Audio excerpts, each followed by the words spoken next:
Hello everyone, welcome back to our YouTube channel CAD NEST. So myself Allauddin here, so I'm a CAD engineer in CAD NEST. So let us discuss another topic in Revit. Okay, so let it be fine. So now here another topic is that is in the roof, like roof opening only. If you want to make this one roof like open, so we are going to use this one as a vertical opening. So if you want to use this vertical opening here, click on the top.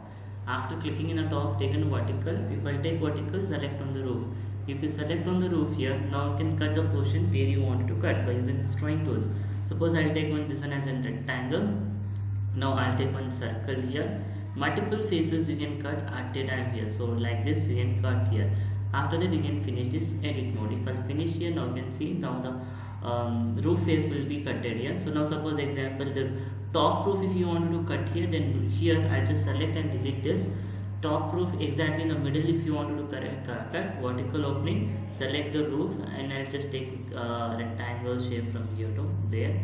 After this one, now you can click and finish this edit mode. Now here you can rotate this. Now the roof is cutted here. So like this we are going to cut the roof here. Okay, hope you understood. Thank you so much. Like our video, subscribe our channel.